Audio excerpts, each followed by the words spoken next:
Simon comes bursting in, and I quote, "She saw Simon standing in the open doorway. Simon. She had forgotten he was outside. Had almost forgotten he existed." End quote. What? Such a tough look. What? If you forgot I existed, I'd murder you.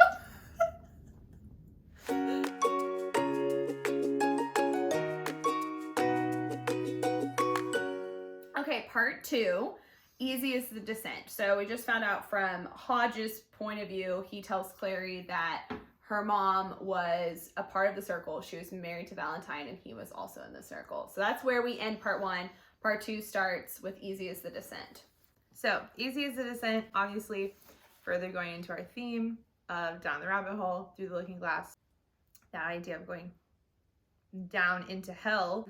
So, we actually are hit with a Latin quote from Virgil from the Aeneid. The first sentence is, "The descent to hell is easy," which definitely something that I feel like tale of warning, you know, a cautionary tale from like parents, like, oh, it's easy to get bad into stuff. Bad stuff, it's hard to put it down or get rid of it. Right.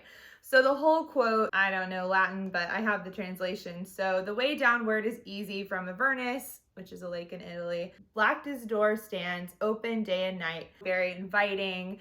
But to retrace your steps to heaven's air, there is trouble, there is toil." Basically that idea, it's really easy to get mixed up into something. It's harder to get out of it. Obviously, as Clary is getting deeper and deeper into this, in this next section, she literally goes down into the City of Bones. And so it's going to become increasingly difficult for her to untangle herself from this web. So, chapter 10, City of Bones, our title, folks. Clary doesn't believe what Hodge is telling her. He then further kind of doubles down and is like, "No, what I'm telling you is true." Luke, what he knew him as Lucian, and Michael Wayland were both a part of this as well. They were, he explains it, to the first to leave. He definitely leaves out some key details about the two individuals, but that they were to leave. We also learned that the Lightwoods were a part of it. They helped the Clave, gave names of those who were still connected to the circle, and because of their connections, their punishment was less than Hodge's. They did the exact same thing as Hodge, and he is cursed, never allowed to leave the Institute, while, yes, they're exiled, but they can come and go from the Institute as they want. They can only return to Idris when invited, but they can live their lives in New York. And they already had Alec. Yeah. And the Clave wants that line continued. So so they were automatically, not only the Lightwood name holds a lot of weight in the Shadowhunter world, but also they already were continuing their line. Yes. So it's easy if you really look at it to see why Hodge would be so bitter, which they don't pick up on here at all.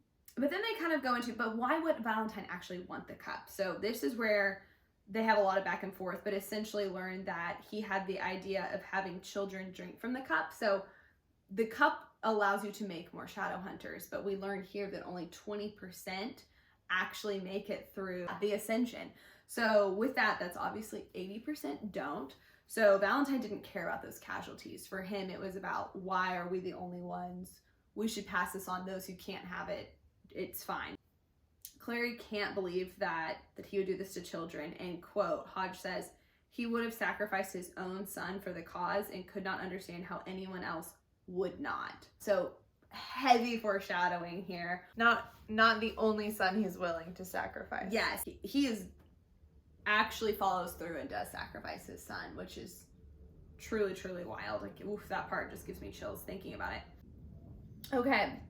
They go to the library, they meet Brother Jeremiah, they realize there's a block placed on her mind. He alone can't pull it off. She has to go to the Bone City and stand before the Brotherhood to have it broken. Okay, great. Of course she does. Yeah. So again, this is one of those things where it's like, we have to go here, and then we have to go here, and then we have to go here, and it's like, couldn't you have just gone there first? But yeah, it's fine. So, Clary suddenly remembering that literally Simon exists, okay, forgot that she didn't check on him after he left. My goodness.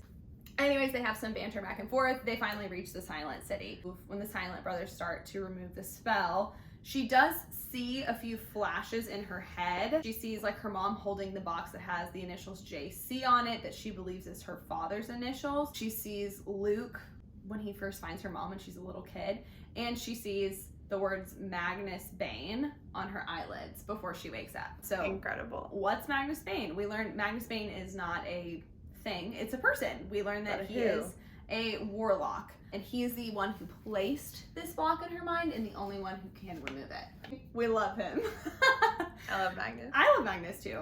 Clary is hilarious. She points out that no one that the Clave thinks is dead is really dead. So I have a note for you, Star Wars. Move over! No one is ever dead. No one's ever dead. I'm not mad about it. No. It's and just I mean, my to God, know. like the Grishaverse. No one's ever dead. Here we go. Except for the ones you don't want to be. But for real, she points out, why don't they use dental records? This is just, it's a one-off line in a humorous moment for, relief. But it's true. If 100%. they used modern science even for a second, they would not find themselves in a lot of these scenarios. Which is, again, I think a modern critique on people that value the church over science. Yeah. Oh, it could be. 100%. Oh my God. Katie with the tea over here. I never thought of it like that. That's so true. And this is a huge storyline in The Dark Artifices, that they don't use modern medicine when we see that a really common illness or disease or condition or anything. That, like, Julian's mom dies of cancer. It's wild. Yeah. It is so wild to me that they don't, like, dental records. Like, oh, yeah, I guess we'll just believe that these ashes burned here at this house are the people who lived here. Call it off. That's who it had is. to be the people that lived here. Couldn't be anybody else. Nobody searched the premises. Or that the kids weren't taught about the circle. Yeah. It's definitely like... Oh, for sure. You want to cover up your ugly history. Right. For sure. So, like, that's kind of part of it, too, of, like, what, like, history will repeat itself if you don't learn it. Clary gets lost in thought and turns to Jace and says, what? Like she wasn't listening to him. And he says, I wish you'd stop trying to get my attention like this. It's becoming desperate. And she says, sarcasm is the last refuge of the imaginatively bankrupt. And he says, I use my rapier wit to hide my inner pain. Which he does. He does. He does. It's funny. Like, it's a funny moment. It's funny because it's true. Yes. I mean, he honestly uses his pain as a deflection. Like, he's literally stating the truth. It's my defense mechanism. He wears the truth on his sleeve and makes it seem like it's something he doesn't care about. I love Jace. Which is, like, totally that idea of, like, he's so funny. Never forget your flaws because the world will never forget them. Yeah. Game of Thrones, baby. Oh, Tyrion. Yeah. Golly. Little guy creeps up again. Woo! Okay. The W. Oh, yeah. Is actually in the M. In the carriage ride. Neither of which are his names. I know. That's why I wrote it down, because I think it's so insane. It's, like, notable that he's wearing the Wayland ring, which Valentine later explains is... It's just upside down. It's like the wow mom situation. That's what we're dealing with this ring. It's wild. But this is such a key plot point. Anyways. So, literally the last 2 chapters were all about getting this block removed, all of which don't happen, but you do learn a lot about the history. In the City of Bones, which the book is named after. Which is wild, because I think the City of Bones plays a much bigger part in the next book. Yes. It's 100%. It's wild that this book is named that. Chapter 11 is Magnus Bane. Yes, we love Blue, Magnus. sparks, fly. He's not in the book that much. He's honestly not. He's not in this. Yeah, he's not in this book a ton. But that's what's so great about Cassandra Clare is with just a few lines and scenes that he's in, he's so memorable. Instantly a fan favorite. Instantly. And when they get back from the City of Bones, they grab some food. Clary, while they're sitting at, I don't know what the meal diner. it is, when they're at the diner eating, she has the realization that Alec is in love with Jace. She doesn't say anything, but she notices this. She can tell Jace has no idea. Much like someone else we know. Yeah. Not having any idea. Izzy reveals that she has an invite to a party at Magnus Bane's place. So great. That solves the problem. Izzy's a cool kid. We also learned he's the High Warlock of Brooklyn. So I have a note. Who is the High Warlock of Manhattan? Right. Brooklyn is like a burb. One of the burbs, right? Is that what you call it? Isn't it? Just me and the burbs. No. The burbs. No, not a burb. What is it called? Borough. But it's just like one part of a whole of New York City. And we cannot stress this enough. Magnus is a very powerful person. Yeah, and he's the High Warlock of Brooklyn. And apparently, like, the High Warlock of Brooklyn is a very prestigious title. How many High Warlocks are there? Right. How many warlocks are there? I see, like, the High Warlock of New York. I really think he's, like, one of the only High Warlocks in the U.S. at this time. Yeah. Is what I perceive. And he just lives in Brooklyn. Yeah, so maybe that's why. You just, like, say where you hail from. But he's also lived other places. It's a whole thing. Oh, I have this written down. This is one of my favorite things. This is Perfect. a, like, Cassandra Clare trope. Tell me. Specific to her first books in the series, the party scene, where we get to see our characters dressed up in a way that they're not normally seen. So, like, Clary gets to be, like, cool girl going to a party. And then in Clockwork Angel, they go to a party in the first book where they have to, like, dress up. And they're like, oh my gosh, Tessa's beautiful. Shock. And then in the Dark Artifices, they go to the lottery party. And Emma wears the white dress. Yeah. And incredible. And then in Chain of Gold, they go to the club and Cordelia wears the gold dress. They do. So they go back to the Institute to get ready for the party. Clary and Hodge talk over a picture that Clary, while going through Hodge's things, my God, they're looking at this picture of the circle. She asks to keep the picture. He hesitates, says yes, but asks her not to show the picture to Jace. She thinks because it'll upset him because his dad's dead and in the picture. But really it's because it's an actual picture of Valentine and Michael Whalen in one photo, which has always been sort of a plot hole, which she explains is like, there's not really pictures of Michael, like there's not really pictures of Valentine because again, they don't really explain like their burned history. them all. Yeah. So the fact that Jace thinks that Valentine is Michael Whalen, like checks out. Right. Because like Hodge has like one of the only images of them. Yeah. And before Clary takes a nap before going to the party, which that's responsible. is so relatable. Like, a power nap before going out, I'm here for. Jace tells her he's going to tell her a bedtime story and tells the story of how his dad killed his falcon. That really upsets me. Sad boy shit right there. That is some real sad boy shit. My God. Izzy wakes her up, helps her get dressed for the party. Which is a really cute scene. Yes. She asks Izzy if Alec is gay. Izzy makes her promise not to say anything. Again, society reflected in fiction. Yes, especially in 2007. Yes. The next party, chapter 12, is Dead Man's Party. They talk to Magnus. They tell Magnus they need to talk to him, really not giving him an option. And Magnus acts like he doesn't know who Clary is. When they finally reveal that his signature is in Clary's mind, he finally reveals that it was an act of hubris. He was so proud of his work with what he did with Clary's mind that he reveals that her mother paid him to do this every 2 years to protect her from the shadow world. It's really crazy. It is. I mean, that was like definitely like a mind-blowing moment of being like, your mom took your memories. Yeah.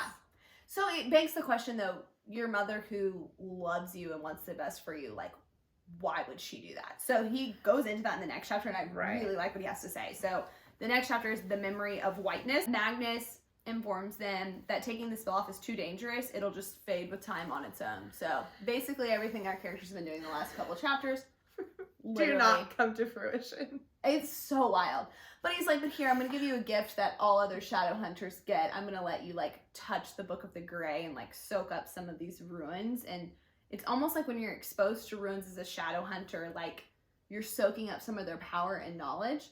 Magnus tells her that he's been through her mind and there's no memory of the mortal instruments. They're like, oh, they mention it. And he's like, oh, that's what this is about? Like, no, there's nothing in there about the mortal instruments.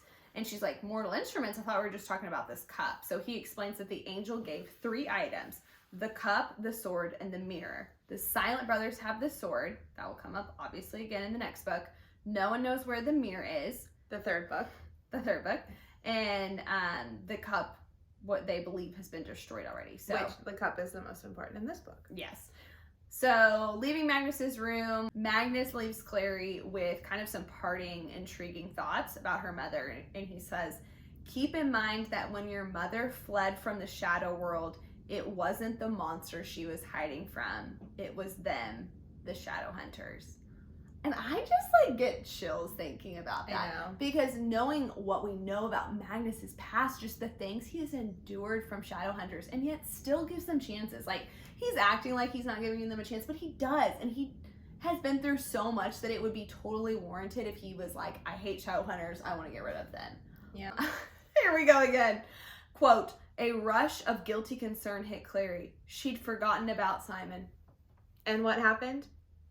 He became a rat. Jesus. Simon's a rat. Clary puts him in her backpack. He falls out or something, and one of the vampires thinks it's one of their vampires. Long story short, he gets taken by a vampire, which leads us to chapter 14, one of our favorites, the Hotel Dumort. The Hotel Dumort is great. We love this chapter. I love it. I love it in the book. I love it in the TV show. I mean, the movie. Love it in the movie. The movie scene, honestly, if you have not seen the movie and you are... Only watch that scene. Only watch that scene. It's different from the book in that they take Alec and Izzy with them, and in the book, it's just Jace and Clary. But it is literally it's the one scene where we were both like, oh, this is cool. This is cool. Shadowhunters are doing Shadowhunter shit. Yes. This is cool. So when they leave the party, Jace and Clary go off by themselves, upsetting Alec. He's taking Izzy home because she's drunk. They go to a church to get weapons. Jace explains that holy places are there to aid them in their fight against demons. In different religions or different places around the world, they could find weapons in other places of worship, any sort of holy place. But he also reveals that he's not a believer. He doesn't believe in God, which Clary is shocked by. She's like, what are you talking about? You're supposedly a descendant of angels. You're literally part angel. Angel blood. And he just kind of explains it as, either way, we're on our own right now. This is what I know. This is what I've seen. I know demons are real. I don't know about any of that. They get to the Hotel Dumort, which is the vampire's lair. They run into a boy outside named Raphael. Wild, he becomes such a big part of the story later. What a main character. Some are saying that Alec names his child after this person.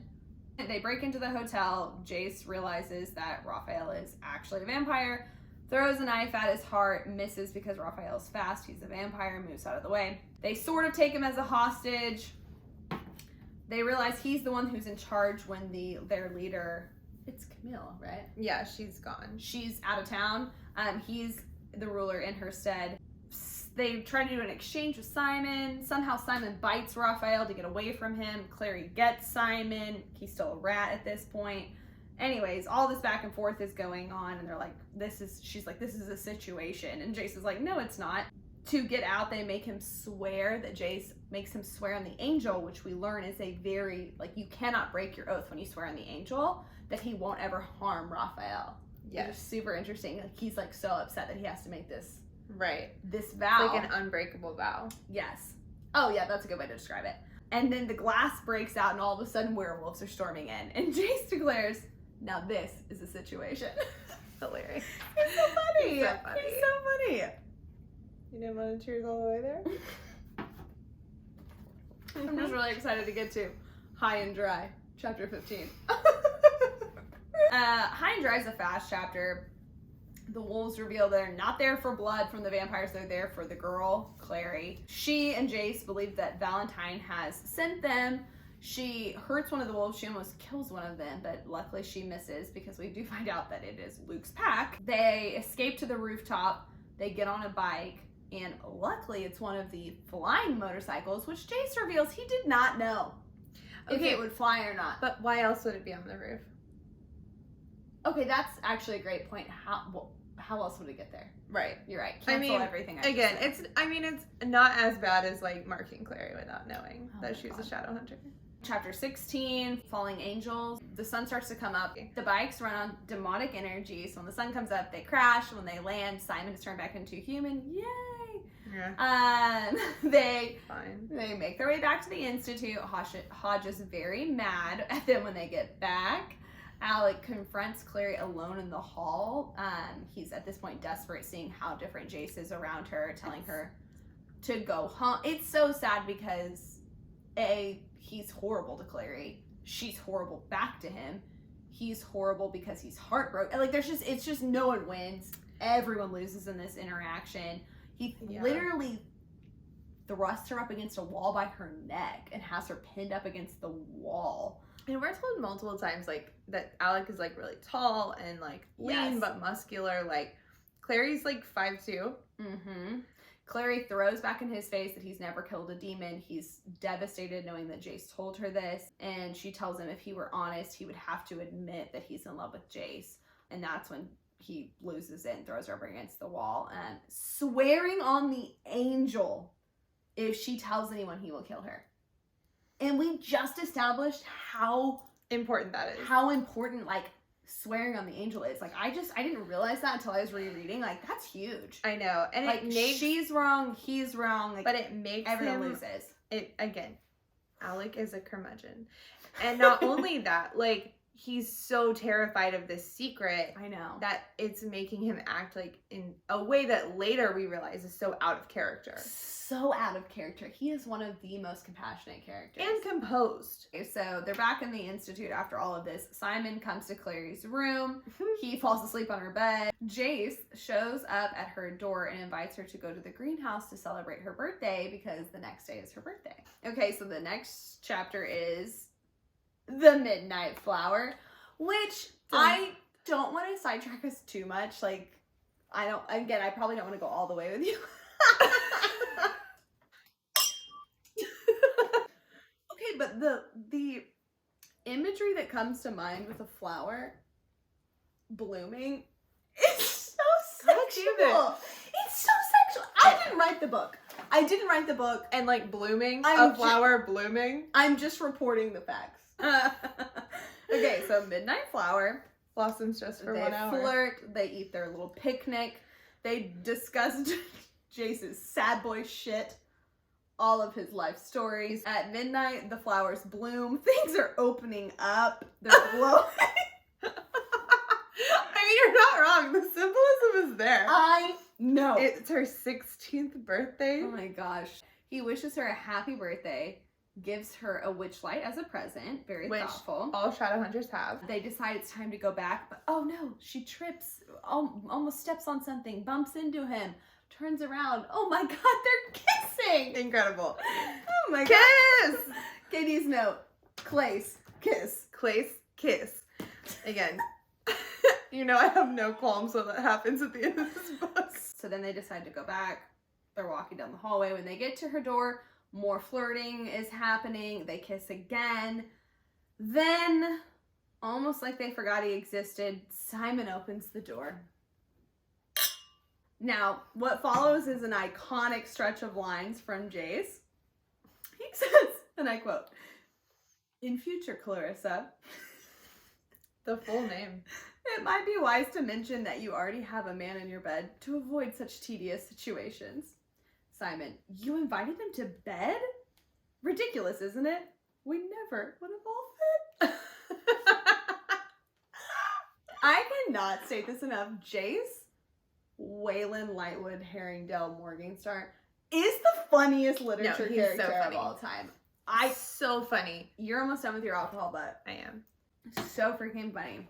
His one-liners are amazing. Unfortunately, Jace leaves and Simon and Clary fight. In the heat of the fight, Simon finally confesses his love to Clary, and unfortunately he leaves. So for Clary now, she has no one in her mind. You know, her mom's gone. She thinks Luke doesn't care, and Simon has decided that because his feelings are hurt, he'd rather leave her alone in this time of need. Which is such friend zone boy bullshit.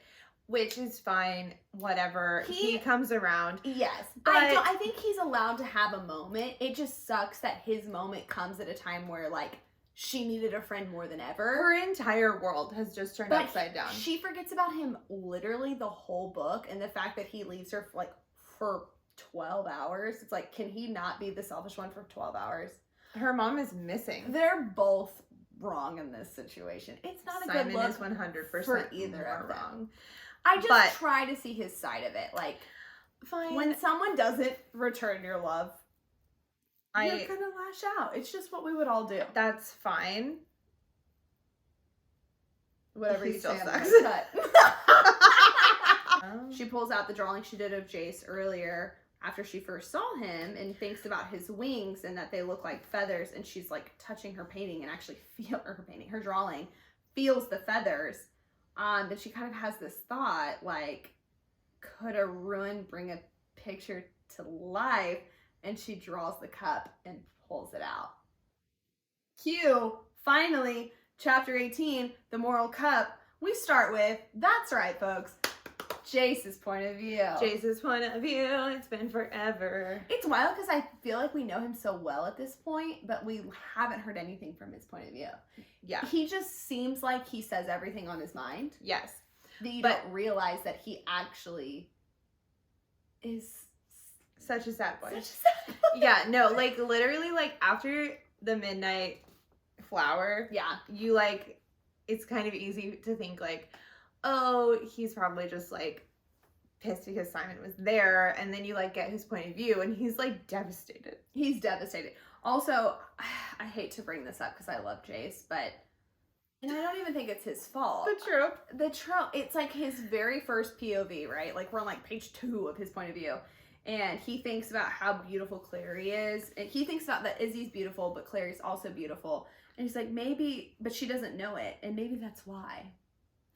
You don't know you're beautiful. I just don't know why.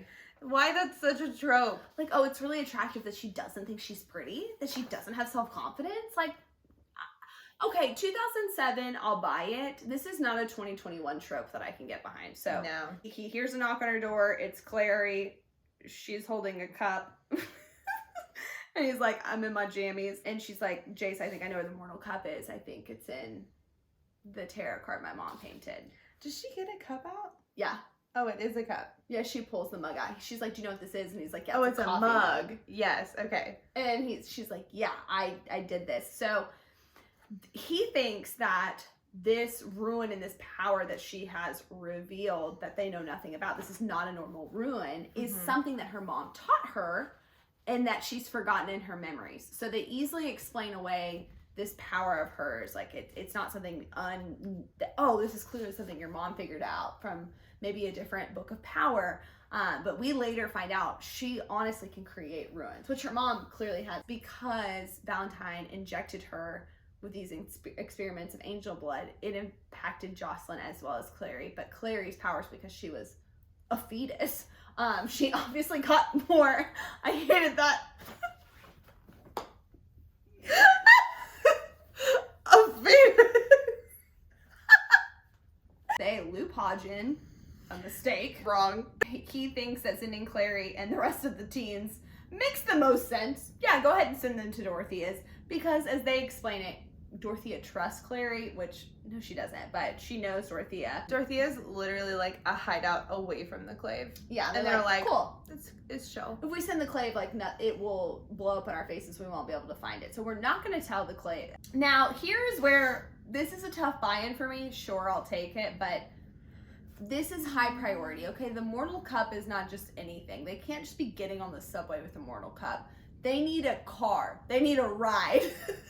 Uber will not do. It doesn't exist yet. This is Taxis literally won't do. the only way to get Simon back into the story. They need Simon back in the story. So Clary says Simon has a car, he can get us. And they say call him because they explain it. They want a controlled environment. Sure. When they get back to her apartment complex or wherever they live, Alec is acting really weird. He decides not to take his bow and arrow, which is his weapon of choice. Clearly, we know because he's trying to impress Jace because he wants to actually kill a demon because he thinks that Jace thinks less of him because he hasn't killed a demon. Chapter 19. I mean, it's just action-packed from basically this page forward. We've got Abbadon is the name of the next chapter, which is the name of the greater demon. They get inside Dorothea's. Clary is able to get the cup out of the card, and then very quickly Dorothea opens the portal and a greater demon, Abbadon, comes out, okay? What's that? Is it Simon Lewis's music. Simon comes bursting in, and I quote, I don't have alcohol for this. she saw Simon standing in the open doorway. Simon. She had forgotten he was outside. Had almost forgotten he existed. End quote. What? Such a tough look. What? Such a tough It's look.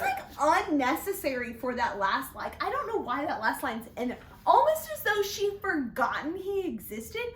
Are we not supposed to like Clary? If you forgot I existed, I'd murder you. I And mean, you can take that to the bank, folks. okay. It is like so shocking for us then to later believe like That she they're would just, like, ever forget that him. she would ever forget him. It's hard because you're so right. When you first read this, you're like, Simon, get out of the way. Jace is the love interest, and you're annoyed by Simon. Later, after all this is resolved, like, Simon is her best friend. And Parabatai. Someone who is the most important person to her. So it's just, anyways, bursts in the scene, using Alec's bow, uses the bow and shoots out the skylight and floods the foyer with light. This is not the last time Simon will save everyone in this scene. Simon saves them all in this scene. It's important because we find Simon annoying that we need to point out when he he saves them. He's a team player. Alec is in bad shape though. He is hurt from Abbadon. They have to get him back to the Institute. They think they're going to need the Silent Brothers to literally save his life. Jace obviously decides to take on full responsibility for what happened to Alec. Jace, being the sad boy that he is, takes full responsibility for Alec's state. I may not believe in sin, he said, but I do feel guilt. We Shadowhunters live by a code, and that code isn't flexible. Honor, fault, penance, those are real to us, and they have nothing to do with religion and everything to do with who we are. This is who I am, Clary, he said desperately. I am one of the clave. It's in my blood and my bones. So tell me, if you're so sure this wasn't my fault, why is it that the first thought in my mind when I saw Abbadon wasn't for my fellow warriors, but for you? His other hand came up and he was holding her face, positioned between his palms. I knew Alec wasn't acting like himself. I knew something was wrong, but all I could think about was you. I mean, if that doesn't scream sad boy, I don't know what does. I mean, but it is so true. I mean, like, the more that we learn about Parabatai, this holds true for the rest of the series. Like, that, like, it was Jace's responsibility to fight with Alec. Yeah. And that he was too preoccupied to see what was going on. Then the major shift from here that kind of launches us into the finale of this book. So Hodge asks then, do you have the cup? Clary tells him, yes, we do.